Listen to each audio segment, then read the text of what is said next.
The day has finally arrived, when Donald Trump delivers upon his promise of disclosing classified files related to UFOs and aliens that have been kept secret by the US government and military for decades.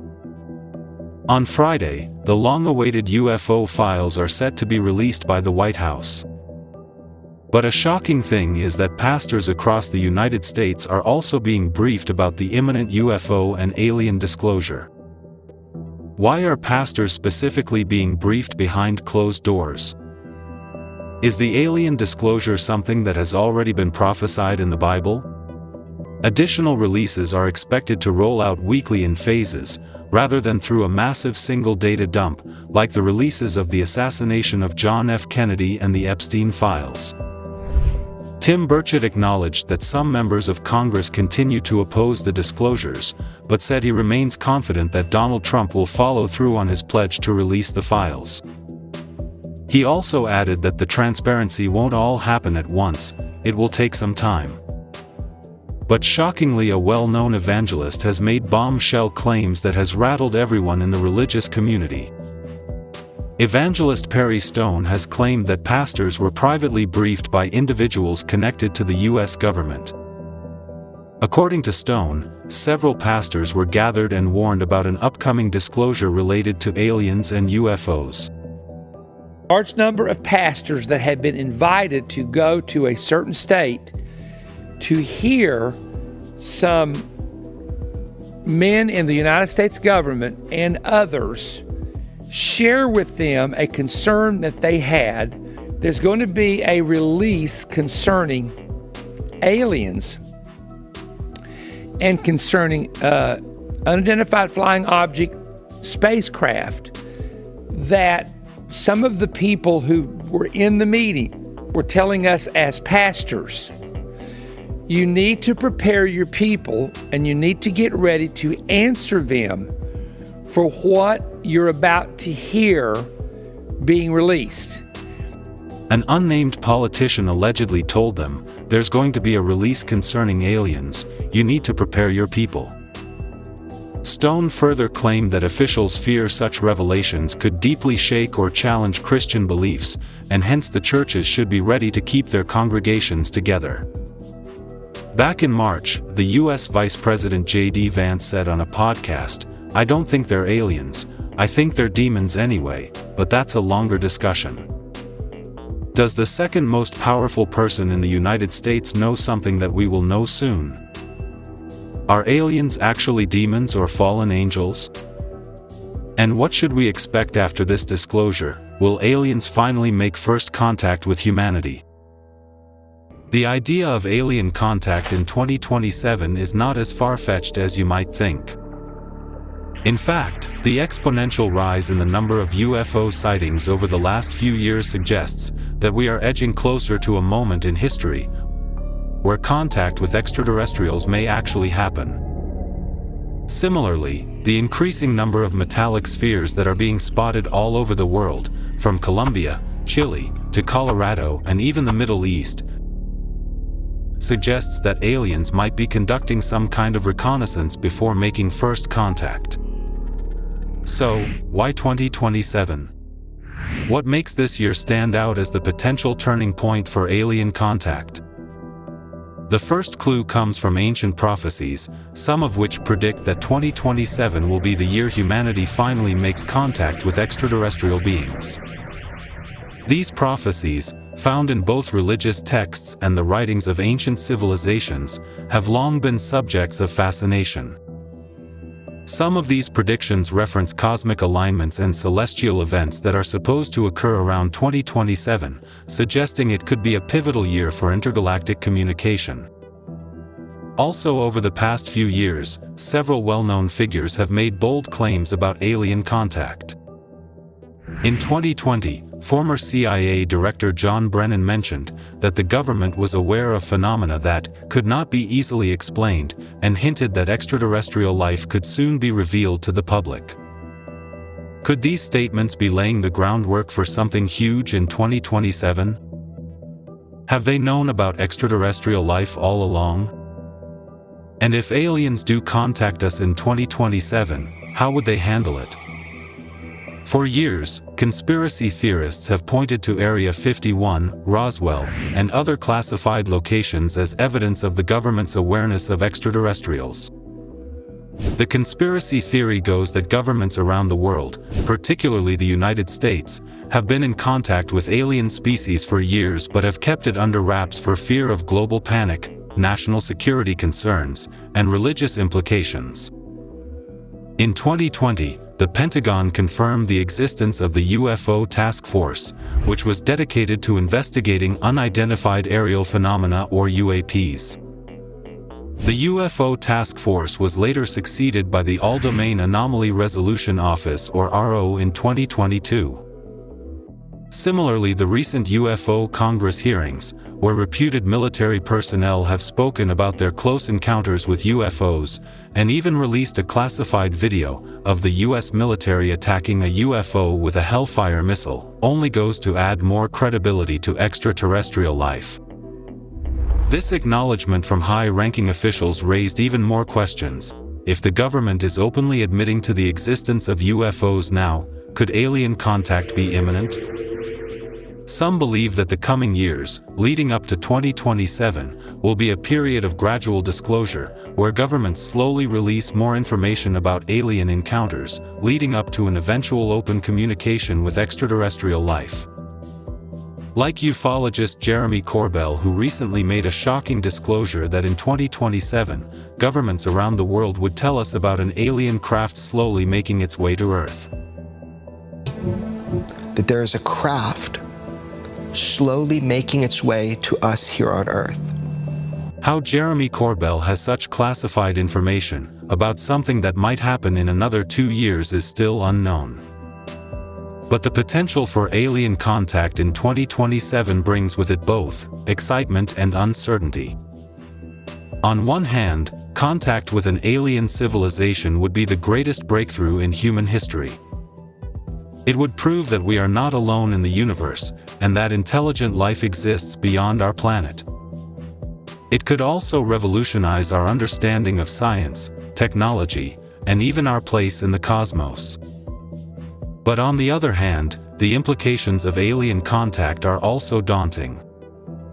How would we as a species react to the sudden realization that we are not the most advanced beings in the galaxy? Would we welcome the aliens in peace, or would we fear that they would attack us for our resources, as shown in most Hollywood movies? We will only have to wait and watch. All right, Shalom, Shalom. This is Brother Shakar here with another lesson through the power and spirit of Yahweh Ba'ashem Yahushai. Before I get started, I want to give all praise, honor, and glory to Yahweh Ba'ashem Yahushai Ba'ashem Rakah Kwadash, and double honors to the apostles, the bishops, and the elders of the great millstone, from which I learned this truth. Peace and blessings to the house of David, doing his work with all righteousness, truth, and sincerity. And I want to say shalom to the hopeful elect. Shalom. All right, just wanted to get into a lesson, just wanted to expound, because we went over it, at camp on Saturday, but I wanted to bring out a couple more scriptures, because the understanding, of the deception that's coming, needs to be known. You see, this devil, Esau, the Edomites, they're going to come with madness, man. Okay, we know that the chariots, which they call so-called UFOs, UAPs, orbs, so on and so forth. Those are the vehicles that the angels maneuver in. You see, and even our Lord, Yahushai, who the world ignorantly calls Jesus the Christ, he's coming, in a big UFO, or so-called UFO, you see. But let me, first, I just want to say Salaki, because it was a long intro, but, I think a lot of it, is good, for the lesson. Well, let me go ahead and just start here in Psalms chapter 104, and I'm going to start at the top. Verse 1, it says, "Bless the Lord, Yahweh Ba'ashem Yahushai, O my soul, O my Lord, Yahweh Ba'ashem Yahushai, my power. Thou art very great." It says, "Thou art clothed with honor and majesty, who coverest thyself with light, as with the garment." It says, "Who stretches out the heavens like a curtain, who layeth the beams of his chambers in the waters." Listen, "who maketh the clouds his chariot, who walketh upon the wings, of the wind." See, that's how the Lord coming back, man. in the so-called UFO, okay, the chariots, okay, along with the rest of the angels. See, when the Lord comes back, he's coming back to do two things. He's going to come bring deliverance to the elect of Israel, okay, and he's going to bring destruction, okay, to so-called America and wherever else the Lord has allotted destruction. You see, let me get the deliverance part first. Let's go to Luke. And there's plenty of scriptures on it, but I just want to, again, expound on, our lesson on Saturday, just bring out a few more scriptures. Again, because that deception that they're getting ready to bring forth, man, okay, it's gonna have a lot of people, okay, with their minds, just going astray.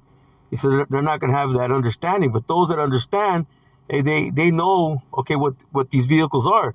Okay, they know what these so-called UFOs are.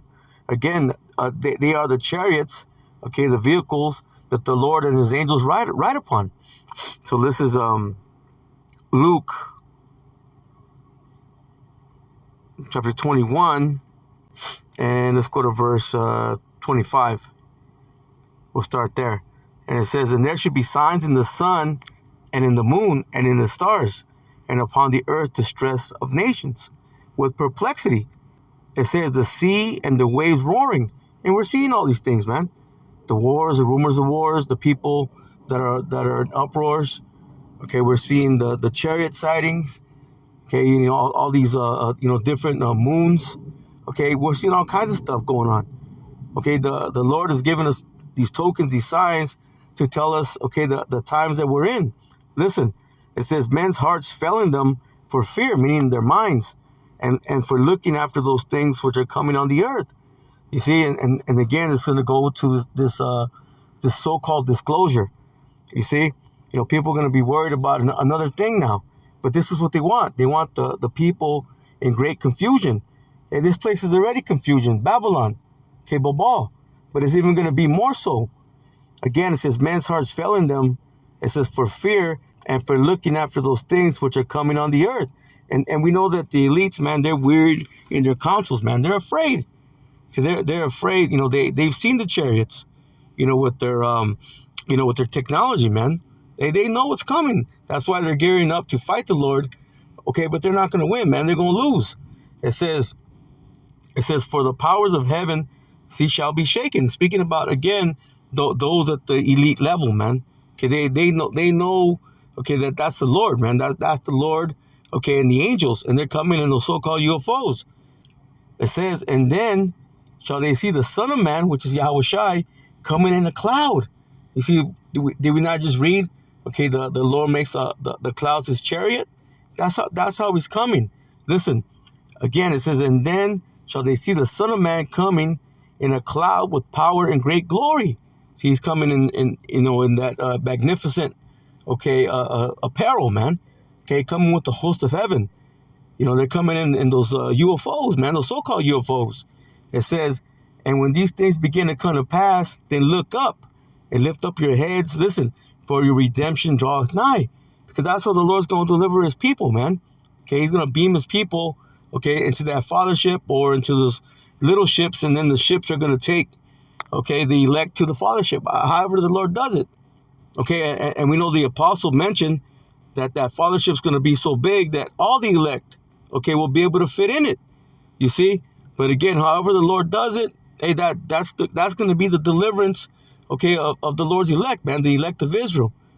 All right, let me get another one on that. Let's go to Matthew chapter 24, and let's go to verse 30. It says, and then shall appear the sign of the Son of Man in heaven, and then shall all the tribes of the earth mourn, and they shall see the Son of Man coming, in the clouds of heaven with power and great glory. So again, you're going to have the tribes of the earth mourning. Why? Because of the destruction the Lord's going to bring. Yeah, he's bringing deliverance, but he's also going to bring destruction. Those are the two things that the Lord's going to do. But they're not going to tell you this. In their so-called disclosure, they're not going to mention these things. No, they're going to mention little green men, okay, big gray men, okay, Anunnaki, reptilian-looking beings, okay, however they say it, man, okay, it's just going to be what? Madness, folly, okay, deception, it's going to be lies. Listen, and he shall send his angels, with the great sound of a trumpet, and they shall gather together his elect, listen, from the four winds, from one end of heaven to the other, from all over the earth, man. Again, because we are a scattered people, man. You see, not one of the elect's going to be left behind, man. Matter of fact, let me grab that. That's Amos chapter 9. And let me see.